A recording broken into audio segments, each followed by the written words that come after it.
Good morning, नमस्कार। आप सभी का नेशनल क्लासेस में स्वागत है। मैं सुरेश दुबे आज आप लोगों के साथ लूसेंट के ज्योग्राफी सीरीज के अंतर्गत सबसे पहले संक्रांति अर्थात इसके अंतर्गत हम लोग देखेंगे कर्क संक्रांति और मकर संक्रांति। उसके पश्चात हम लोग ग्रहण की चर्चा करेंगे अर्थात सूर्य ग्रहण और चंद्र ग्रहण। उसके पश्चात हम लोग यह भी समझेंगे कि किस प्रकार से किसी भी स्थान का टाइम और डेट कैलकुलेट करते हैं।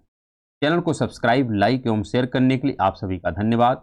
यदि आपने अभी तक चैनल को सब्सक्राइब नहीं किया है तो चैनल को सब्सक्राइब करें, लाइक करें एवं प्रमोट करें, जिससे प्रत्येक वीडियो का नोटिफिकेशन आप लोगों तक समय समय पर उपलब्ध हो सके। चलिए यहाँ पर हम बात करते हैं। आज सबसे पहले यह देखने का प्रयास करते हैं कि जो संक्रांति होती है ये किस प्रकार से इसके विषय में हमको जानकारी होनी चाहिए। तो ये स्पष्ट होना चाहिए कि जो सूर्य है, सूर्य के उत्तरायण और दक्षिणायन की सीमा को हम संक्रांति कहते हैं, अर्थात सूर्य की सीमा कहाँ तक है और यह जो सूर्य की सीमा है यह किस आधार पर निर्धारित होती है यह भी स्पष्ट होना चाहिए। तो इसको हम पहले एक इमेज के माध्यम से आपके सामने डिराइव करते हैं, फिर उसके बाद हम चर्चा करते हैं। यहाँ पर सपोज दैट हम मान के चलते हैं कि एक हमारा थोड़ा सा यह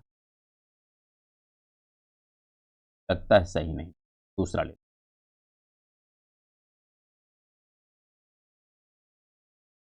ये एक हमारी ऑर्बिट है और इस ऑर्बिट पे एक स्थान पर सन है। सन यहां पर है और पृथ्वी इसके चारों तरफ क्या करती है, परिक्रमा करती है। और ऐसे क्रम में जब यह परिक्रमा करती है, इसके विषय में हम लोग कल डिस्कस कर भी चुके थे, फिर भी एक बार पुनः यहां पर डिस्कस हो जाता है। यहां पर चूंकि पृथ्वी का दो अक्ष है, एक का नाम है नॉर्थ पोल, एक का नाम है साउथ पोल। ऐसे सब जगह आपको देखने को मिलेगा नॉर्थ और साउथ। और पृथ्वी चूंकि अपने अक्ष पर जो झुकी हुई है, इस प्रकार से इसके तुलना में यह झुकाव इसका है 23.5 डिग्री। ये झुकी हुई है अपने एक्सिस के सापेक्ष में। तो इस प्रकार से या हम कहें प्रकाश वृत्त के सापेक्ष में 23.5 डिग्री पर झुकी हुई है। ऐसे में होता क्या है कि एक स्थिति ऐसी आती है कि सूर्य का जो दक्षिणी गोलार्ध है अर्थात यह जो साउथ पोल है यह सूर्य के सम्मुख हो जाता है और इस दौरान आप देख रहे हैं नॉर्थ पोल सूर्य से विमुख है। लेकिन इसी के जस्ट इस टाइम पर देखिए तो यहाँ पर नॉर्थ पोल क्या है, सूर्य के सम्मुख है और साउथ पोल जो है सूर्य के विमुख है। लेकिन ये जो दो स्थितियां हैं, ए वाली और ए वाली, यहाँ पर नॉर्थ और साउथ पोल दोनों हम कह सकते हैं सन के सापेक्ष इक्विवेलेंट हैं, अर्थात कोई ना झुका हुआ है ना कोई दूर है। तो ऐसी स्थिति जो होती है यहाँ पर अगर बात करें, यहाँ पर अगर आप देखें तो यह स्थिति हमको देखने को मिलती है, ए है दिसंबर का, और दिसंबर से 3 महीने अगर आप ऐड करें तो यह स्थिति है मार्च की, और यह स्थिति आपको मिलती है जून की, और यह स्थिति है सितंबर की। ऐसे में जब नॉर्थ पोल सूर्य से विमुख होता है, इसका तात्पर्य है यह स्थिति है शरद ऋतु की, और यहाँ पर है ये स्थिति कौन सी है, मार्च, अर्थात यहाँ पर सन जो है दोनों तरफ बराबर स्थिति बनाए रखता है। लेकिन अगर इसी को हम एक दूसरे इमेज में भी लोकेट करें, देखो वैसे तो ये टॉपिक अगर बात करें तो वीडियो के माध्यम से ज़्यादा स्पष्ट होती है, लेकिन यह हम आपके सामने ऑडियो के माध्यम से ही डिस्कस कर रहे हैं। उसके पीछे कारण ये है कि यह पूरी तरीके से लूसेंट सीरीज है और इसमें ज़्यादातर हम लोग ऑडियो पर ही फोकस कर रहे हैं, लेकिन फिर भी यहाँ पर आपको वीडियो के माध्यम से थोड़ा जस्टिफाई करने का प्रयास कर रहे हैं। एक स्थिति है जब नॉर्थ पोल दूर होता है, इसका तात्पर्य है कि सूर्य जो है यह उत्तरी गोलार्ध में नजर आएगा, और यह जो स्थिति है इस समय आपको सूर्य उत्तरी गोलार्ध में नजर आएगा, और यह जो स्थिति है इस समय सूर्य आपको इक्वेटर पर नजर आएगा। तो इसी को हम एक दूसरे इमेज में अगर आपके सामने ड्रॉ करें तो कुछ स्थिति इस प्रकार से बनेगी। अब यहां पर हम ले लेते हैं कि एक हमारा है इक्वेटर, ये है इक्वेटर, और इसी के सापेक्ष अब ले लेते हैं कि एक मिलेगा आपको कर्क रेखा और एक मिलेगी हमको मकर रेखा।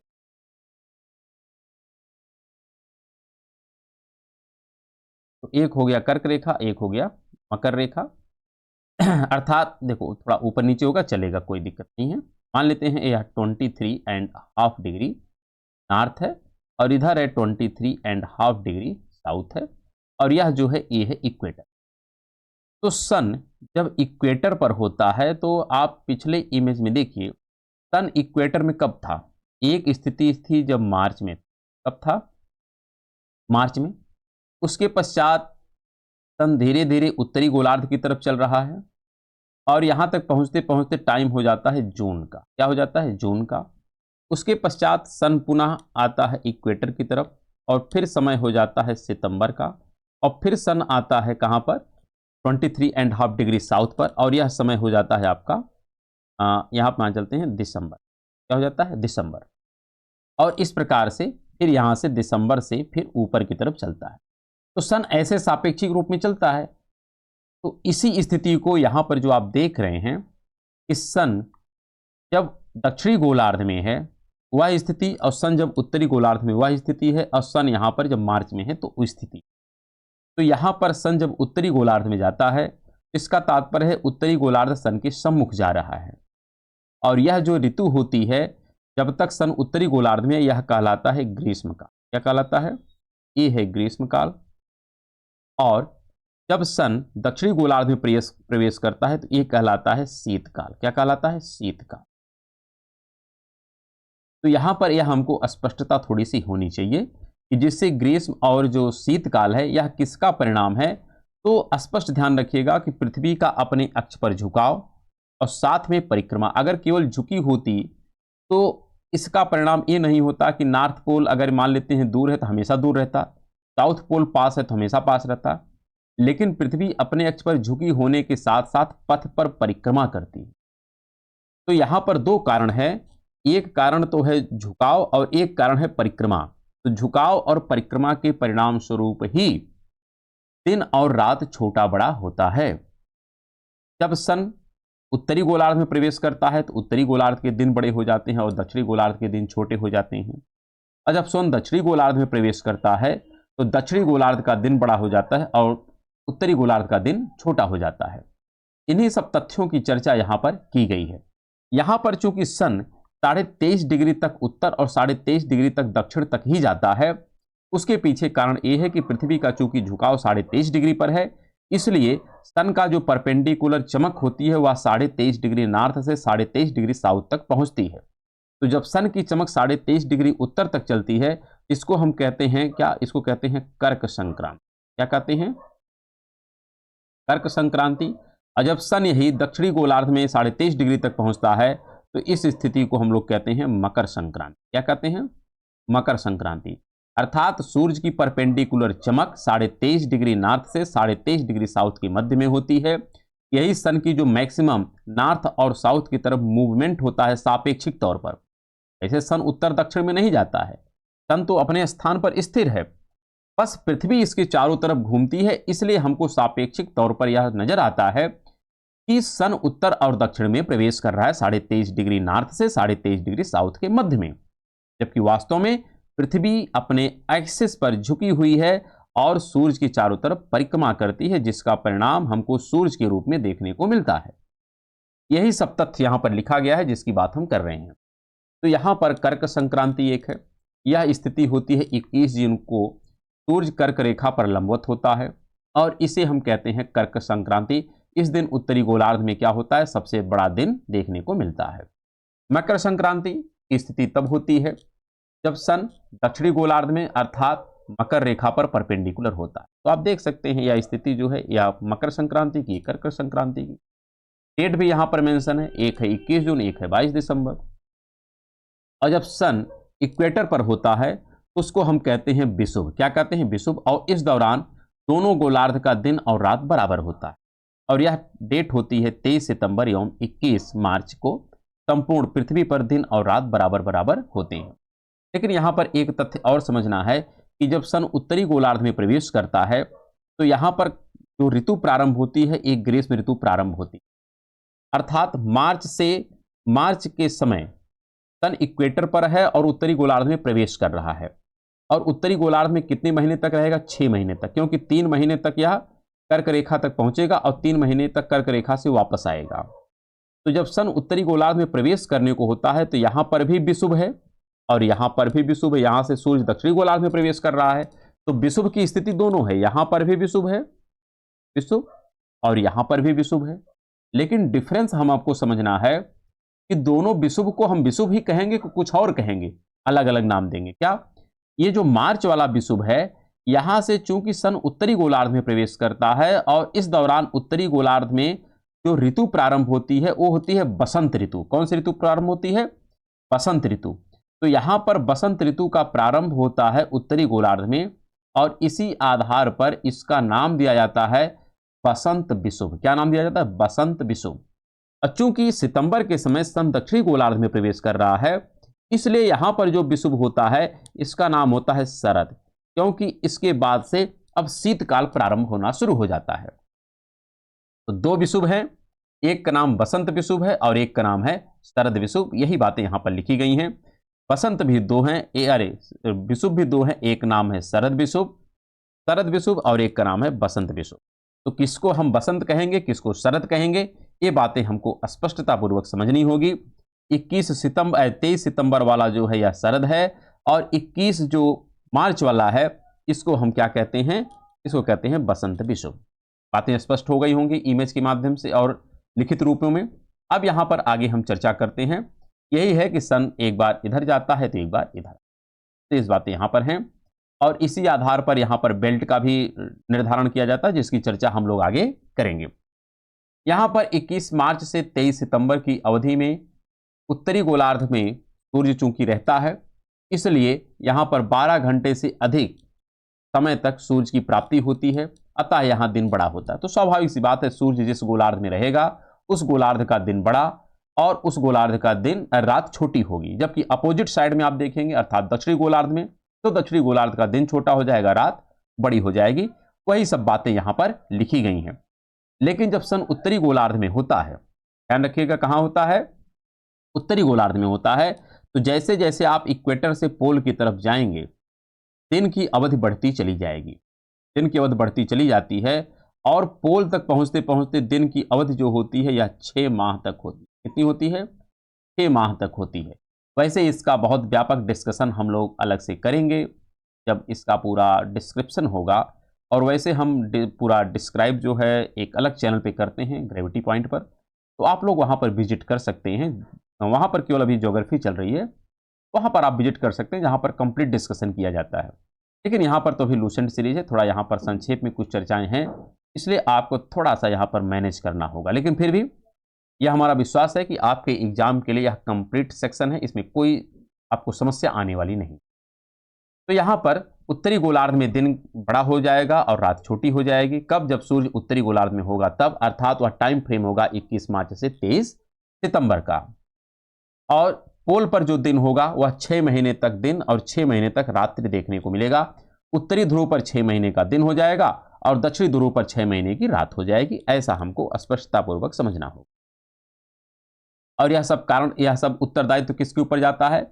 इसका दो कारण है, एक तो पृथ्वी का अपने अक्ष पर झुकाव और पृथ्वी का अपने ऑर्बिट पर परिक्रमा करना। क्योंकि केवल झुकाव से दिन रात छोटा बड़ा नहीं होता है। आप समझिए, अगर केवल झुकी होती तो ऐसी स्थिति में मान लेते हैं, अगर आप दिसंबर का टाइम लेते तो सदैव अगर पृथ्वी यहीं पर होती तो आप देखते हैं कि उत्तरी गोलार्ध जो है सूर्य से विमुख होता है, तो उत्तरी गोलार्ध में सदैव दिन छोटा होता और रात बड़ी होती, और दक्षिणी गोलार्ध में दिन बड़ा रात छोटी होती।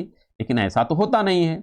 इसका तात्पर्य है कि पृथ्वी अपने अक्ष पर झुकी है, साथ में परिक्रमा भी कर रही है, और जब अपना स्थान बदलती है तो वही उत्तरी गोलार्ध जो इससे विमुख था वही उत्तरी गोलार्ध इसके सम्मुख हो जाता है और उत्तरी गोलार्ध का दिन बड़ा और रात छोटी हो जाती है। इसका तात्पर्य है दिन रात का छोटा बड़ा जो होता है इसका श्रेय दो तथ्यों पर जाता है। एक तो एक पृथ्वी का अपने अक्ष पर झुकाव, दूसरा पृथ्वी का सूर्य की तरफ परिक्रमा करना। तो यहां पर ये बातें स्पष्ट होनी चाहिए। इसी प्रकार सूर्य ग्रहण भी लगता है। लेकिन जो सूर्य ग्रहण की स्थिति है इसको हम थोड़ा आपको स्पष्टता पूर्वक समझाते हैं कि ग्रहण की स्थिति किस प्रकार से काम करती है। यहां पर सपोज दैट सन है और सन के चारों तरफ चूंकि पृथ्वी जो है यह परिक्रमा करती है, यह बात हम लोग समझते हैं। और पृथ्वी की परिक्रमा करता है मून। कौन परिक्रमा करता है? मून। मून परिक्रमा करता है पृथ्वी। ऐसे और ऐसे परिक्रमा करते हुए मून क्या करता है, पृथ्वी की चारों तरफ एक घूम, पृथ्वी की चारों तरफ कौन घूमता है, मून घूमता। और इस घूमने के क्रम में ध्यान रखिएगा कि एंटी क्लॉक डायरेक्शन में ही घूमते। किस डायरेक्शन में घूमते, एंटी क्लॉक डायरेक्शन में तब घूमते हैं। तो पृथ्वी चूंकि इस पूरे सिस्टम के साथ अर्थात मून के साथ यह पूरी परिक्रमा किसकी करती है, सूर्य की परिक्रमा करती है। लेकिन मून जो है या चंद्रमा जो है या पृथ्वी की परिक्रमा करता है। तो ऐसी परिक्रमा करने के दौरान में चंद्रमा एक बार होता है कि जो सूर्य से अपोजिट डायरेक्शन में होता है। अब ध्यान रखिएगा, एक समय तो यहां पे है कि चंद्रमा जो है यह सूर्य से दूर है, और एक स्थिति है जब चंद्रमा जो है सूर्य की तरफ है। तो ये जो स्थितियां होती हैं जब पृथ्वी, सूर्य और चंद्रमा तीनों एक सीध में होते हैं, तो वैसे तो इसको कहते हैं सिजगी। क्या कहते हैं, सिजगी का नाम दिया जाता है। और सिजगी में भी दो होता है, एक का नाम है युति और एक का नाम है ब्युति। युति का मतलब होता है जब सूर्य, चंद्रमा और पृथ्वी एक ही डायरेक्शन में, तो उसको कहते हैं युति। और जब चंद्रमा और सूर्य पृथ्वी के दोनों दो तरफ होते हैं तो उसको कहते हैं ब्युति। तो युति और ब्युति ये सब चर्चाएं बहुत ज्यादा की जाती हैं जब ज्वार भाटा का डिस्कशन। लेकिन यहां पर तो डिस्कशन करना है हमको ग्रहण का। तो ग्रहण का तात्पर्य क्या होता है यह हमको स्पष्ट होना चाहिए। तो यहां पर चूंकि जो चंद्रमा है, चंद्रमा अपने प्रकाश से प्रकाशित नहीं होता। चंद्रमा के ऊपर सूर्य का प्रकाश जाता है तब जाकर के चंद्रमा प्रकाशित होता। आप सोचिए अगर चंद्रमा यहां पर है और सन की रे आ रही है, तो सन की रे जब आती है तो चंद्रमा के इस भाग पर पड़ेगी और चंद्रमा का यह भाग प्रकाशित होगा। तो यह भाग जब प्रकाशित होगा और यह भाग अंधेरा में चला जाएगा, इधर का भाग क्या होगा, अंधेरा वाला होगा, और इधर का भाग क्या होगा, इधर का भाग प्रकाशित होगा। तो जो प्रकाशित भाग है यह पृथ्वी से विमुख है। पृथ्वी से क्या है, ये विमुख है, और पृथ्वी से जब विमुख है तो यह हमको नजर नहीं आएगा। इसलिए चंद्रमा यहां पर अंधेरा, मतलब चंद्रमा पे प्रकाश तो पड़ रहा है लेकिन जिस पोर्शन पर प्रकाश पड़ रहा है वह पृथ्वी से विमुख है, इसलिए हमको चंद्रमा इस समय दिखाई नहीं पड़ता है। और यहां पर जो स्थिति है, यहां पर प्रकाश इस तरफ आएगा, इस तरफ आएगा तो इधर का भाग प्रकाशमान होगा, ये भाग प्रकाशित हो जाएगा, और इधर का भाग जो होगा ये अंधेरे में चला जाएगा। तो जब इधर का भाग प्रकाशित होगा तो यहां पर हमको चंद्रमा दिखाई पड़ेगा और इधर चंद्रमा नहीं दिखाई पड़ेगा। तो जब चंद्रमा दिखाई पड़ता है तो इसको हम कहते हैं फुल मून। क्या कहते हैं, ये होता है फुल मून। और जब चंद्रमा नहीं दिखाई पड़ता है, पूरा अंधेरे में चला जाता है, तो इसको कहते हैं न्यू मून। क्या कहते हैं, न्यू मून। तो फुल मून को हम लोग कहते हैं पूर्णिमा। क्या कहते हैं, पूर्णिमा। और न्यू मून को कहते हैं अमावस्या। क्या कहते हैं, अमावस्या। या हम लोग पढ़े हैं और नहीं तो आगे पढ़ेंगे, डिस्कस, चिंता का विषय नहीं। यहां पर आप देखिए जो ए वाला पूरा ए सेक्शन है, ए वाला, यहां पर क्या हो रहा है, धीरे धीरे धीरे धीरे आप देखिए यहां यह फुल प्रकाश है। अब यहां से प्रकाश घट रहा है अर्थात अंधेरा बढ़ रहा है। क्या हो रहा है, अंधेरा बढ़ रहा है। तो ये वाला सेक्शन है, यहां पर क्या होता है, अंधेरा धीरे धीरे बढ़ता है। और ये वाला जो पार्ट है, यहां पर पूरा अंधेरा था, अब धीरे धीरे प्रकाश बढ़ रहा है। क्या बढ़ रहा है, यहां पर प्रकाश बढ़ता है। तो जब प्रकाश का मान बढ़ता है तो इसको हम कहते हैं यह प्रकाश का पक्ष है, और इसको कहते हैं शुक्ल पक्ष। क्या कहते हैं, ये होता है शुक्ल पक्ष और ये होता है कृष्ण पक्ष। ये सब हिंदी पंचांग में आप लोगों को समझने को मिलता होगा। कृष्ण पक्ष, शुक्ल पक्ष क्या होता है। तो जब सूर्य चमके, मतलब जब चंद्रमा प्रकाशित होना प्रारंभ होता है तो वह पक्ष होता है शुक्ल, और जब चंद्रमा धीरे धीरे अंधेरे में डूबना प्रारंभ होता है तो होता है कृष्ण पक्ष। ये कृष्ण और शुक्ल पक्ष होता है। यहां पर यही बात समझनी है कि आप सोचिए यह जो स्थिति है, इस समय चंद्रमा हमको दिखाई पड़ना चाहिए था क्योंकि यह प्रकाशित होता है। लेकिन जब सूर्य, पृथ्वी और चंद्रमा तीनों का आर्बिट, ध्यान रखिएगा, तीनों का आर्बिट एक सीध में आ जाए तो ऐसी स्थिति में क्या होगा, जो सन की रे चंद्रमा तक आनी चाहिए थी उस प्रकाश को पृथ्वी रोक लेता है। ध्यान रखिएगा, उस प्रकाश को पृथ्वी रोक लेता है, और जब पृथ्वी रोक लेगा तो चंद्रमा दिखाई नहीं पड़ेगा, और जब चंद्रमा दिखाई नहीं पड़ेगा तो इसको कहते हैं ग्रहण लग गया। क्या लग गया, ग्रहण लग गया, कि चंद्रमा को दिखाई पड़ना चाहिए था लेकिन चंद्रमा दिखाई नहीं पड़ रहा है, और इसी को कहते हैं हम लोग चंद्र ग्रहण। चंद्र ग्रहण कब लगता है? जब चंद्रमा और सूर्य के बीच में पृथ्वी आ जाती है। इसी प्रकार सूर्य ग्रहण तब लगता है, क्या? सूर्य ग्रहण तब लगता है कि मान लेते हैं हमको सूर्य दिखाई पड़ना चाहिए था, लेकिन बीच में आ गया चंद्रमा और चंद्रमा ने सूर्य से आने वाली प्रकाश को रोक दिया और पृथ्वी पर पहुंचने नहीं दिया। तो इस स्थिति में सूर्य जो हमको प्रकाशमान दिखाई पड़ना चाहिए था वो नजर नहीं आया, तो यह स्थिति हो जाती है सूर्य ग्रहण की। क्या हो जाती है? सूर्य ग्रहण की। तो दो स्थिति है, एक सूर्य ग्रहण की स्थिति है, एक चंद्र ग्रहण की स्थिति है। तो चंद्र ग्रहण जब लगेगा तो पूर्णिमा को ही लगेगा और सूर्य ग्रहण जब लगेगा तो अमावस्या को ही लगेगा। लेकिन ना तो प्रत्येक अमावस्या को सूर्य ग्रहण लगता है और ना तो प्रत्येक पूर्णिमा को चंद्र ग्रहण लगता है। एक बात और स्पष्टता पूर्वक आप समझिए, यहां पर आप देखिए जो अमावस्या की स्थिति है या पूर्णिमा की स्थिति है, पूर्णिमा में देखिए दोनों का पथ एक तरफ है, चंद्रमा भी इधर चल रहा है, पृथ्वी भी इधर चल रही, दोनों एक ही डायरेक्शन में चल रहे हैं। जब एक डायरेक्शन में चल रहे हैं तो इसलिए दोनों एक सीध में जो रहेंगे यह लंबे समय तक रहते हैं। इसलिए जो चंद्र ग्रहण है इसका जो ड्यूरेशन होता है यह लंबा होता है तुलनात्मक तौर पर। जबकि सूर्य ग्रहण में आप देखिए तो पृथ्वी का डायरेक्शन इधर है और चंद्रमा का डायरेक्शन इधर है, दोनों एक दूसरे के अपोजिट डायरेक्शन में चलते हैं, इसलिए अतिशीघ्र इनका पथ एक दूसरे से अलग हो जाता है। इसलिए सूर्य ग्रहण का जो टाइम है यह कम समय का होता है, जबकि चंद्र ग्रहण का टाइम लंबे समय का होता है। तो ये भी बातें हमको ध्यानपूर्वक समझनी होगी। तो यहाँ पर सूर्य ग्रहण जब कभी दिन के समय सूर्य एवं पृथ्वी के बीच में चंद्रमा आ जाते हैं तो बात आप समझ गए हैं, कोई दिक्कत नहीं है। इसको कहते हैं सूर्य ग्रहण, और सूर्य ग्रहण जो है यह हमेशा अमावस्या को ही लगता है। तो स्पष्ट हो गया होगा, अब हम आशा करते हैं कि आपको समझ में आ गया होगा। इसी प्रकार चंद्र ग्रहण भी आप समझ सकते हैं।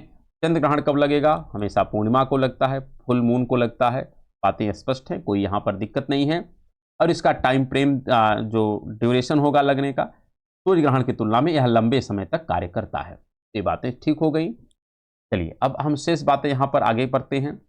जो समय का निर्धारण है, और बाकी हमें लगता है कि अगर क्लास और आगे बढ़ाएंगे तो टाइम ज़्यादा हो जाएगा, इसलिए हमें चाहते हैं कि जो डेट का निर्धारण है और टाइम का निर्धारण है इसको हम लोग एक अलग वीडियो में डिस्कस कर लें। हम सोचे कि आज ही डिस्कस हो जाएगा, लेकिन हमें लगता है टाइम ज़्यादा हो जाएगा, इसलिए उसका डिस्कशन बाद में करेंगे।